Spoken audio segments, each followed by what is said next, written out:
तो बच्चों, हमने देखा कि रत्नावली, राजकुमारी रत्नावली जो कि अपना दुर्ग संभाल रही थी, तो उन्होंने देखा कि रात के अंधेरे में या फिर शाम के अंधेरे में एक काली मूर्ति युद्ध भूमि की तरफ से धीरे धीरे दुर्ग की तरफ आ रही थी। उनको लगा कि वो उनके पिताजी का कोई संदेश वाहक आ रहा होगा, लेकिन थोड़ी देर बाद उनका यह संदेह और भी दृढ़ हुआ कि ये कोई शत्रु सेना का कोई गुप्तचर होगा। और क्योंकि वो गुप्त द्वार की तरफ नहीं आकर के दुर्ग की एकदम जो मेन गेट था उसकी तरफ आया। तो राजकुमारी भी चुपके से अपना तीर कमान ले करके दरवाजे के ठीक ऊपर जाके खड़ी हो गई।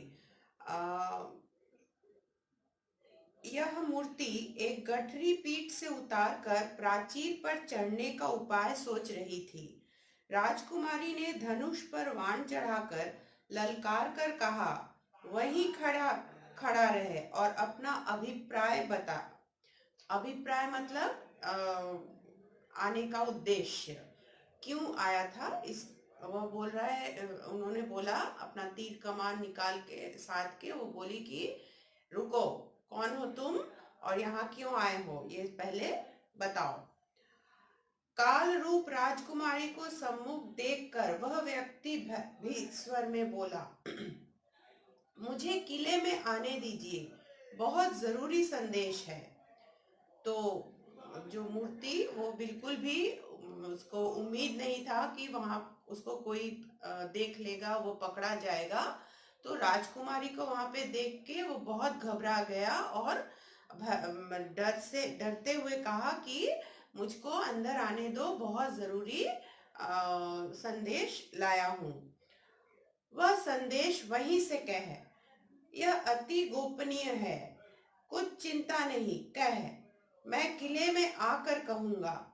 उससे प्रथम यह तीर तेरे कलेजे के पार हो जाएगा। महाराज विपत्ति में है, मैं उनका चर हूं। तो ये कह रहा है कि राजकुमारी ने बोला कि जो भी संदेश है तुम वहीं से बोलो। तो बोल रहा है कि नहीं, बहुत ही गुप्त संदेश है, बहुत ही सीक्रेट है ये, तो कोई बात नहीं, तुम वहीं से बोलो। तो नहीं, मैं अंदर आकर ही बोलूंगा। तो राजकुमारी फिर उसको धमकाती है कि ये तीर तुम्हारा पैर दुर्ग के भीतर पड़ने से पहले मेरा ये तीर तुम्हारा सीना आर पार कर जाएगा। तो फिर वो कहता है कि मैं महाराज का गुप्तचर हूँ, मतलब मुझे अंदर आने दो, मैं आपके पिताजी का स्पाई हूँ। चिट्ठी हो तो फेंक दे, जबानी कहना है, जल्दी कह, यहाँ से नहीं कह सकता। वो किसी तरह से नहीं राजी होता है। वो मूर्ति कितनी भी बार वो राजकुमारी उसको कहती है कि जो भी कुछ कहना है बोलो, चिट्ठी है तो दो, तो कहता है नहीं, मुंह से ही बोलना है, जो संदेश है वो मुंह जबानी बोलना है, तो वहीं से बोलो। नहीं, मैं अंदर आकर ही बोलूंगा। तो नहीं, मैं किसी भी हालत में तुम्हें अंदर नहीं आने दूंगी। तब ले, राजकुमारी ने तीर छोड़ दिया। वह उसको कलेजे को पार करता हुआ निकल गया। राजकुमारी ने सीटी दी, दो सैनिक हाजिर हुए।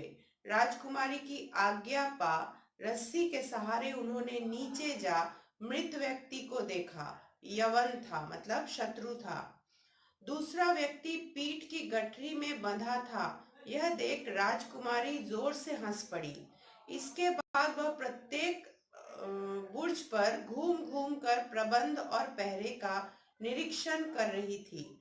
पश्चिमी फाटक पर जाकर उसने देखा, द्वार रक्षक द्वार पर न था। राजकुमारी ने पुकार कर कहा, यहाँ पहरेदार कौन है? तो फिर वो अपने पहरेदारों को आवाज देती है। तीर चलाने के बाद वो तीर जो है वो उस संदेशवाहक के नाम का जो व्यक्ति था वो उसके सीने के आर पार हो जाता है, वो मर जाता है।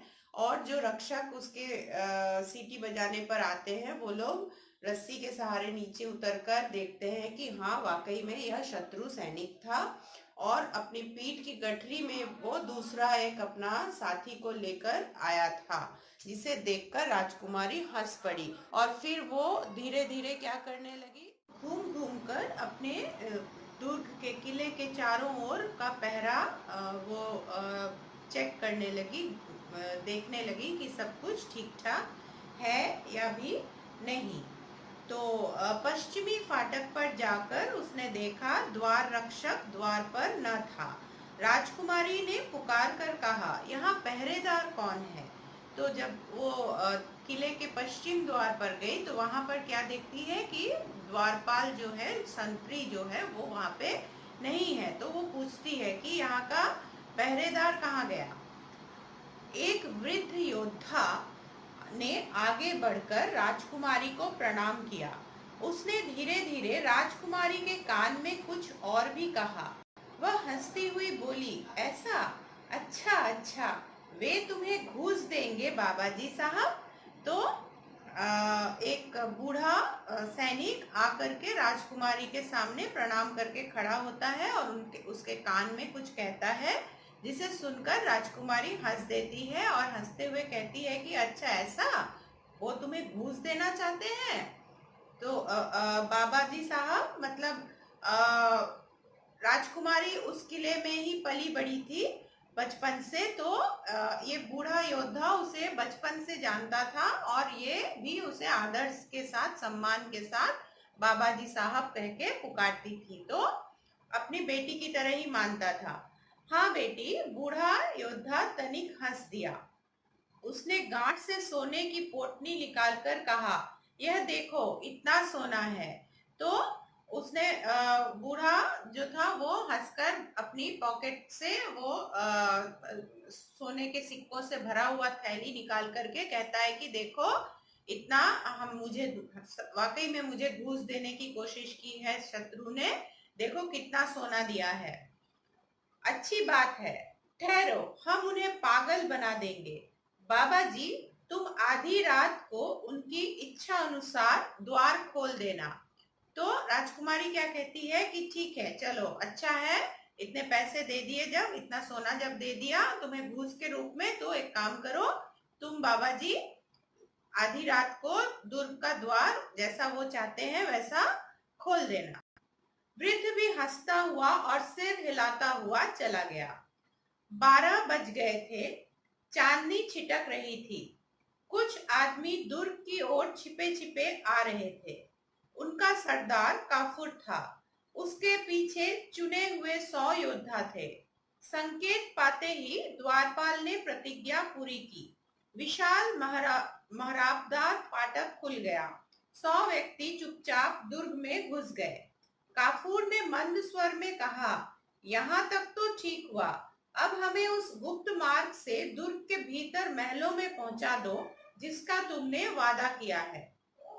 तो युद्ध जो वृद्ध जो सैनिक था, जो पहरेदार था, उसने राजकुमारी के कहे अनुसार वैसा ही किया और फिर रात के 12 बजे उसने क्या किया, द्वार खोल दिया, दुर्ग का द्वार खोल दिया और चांद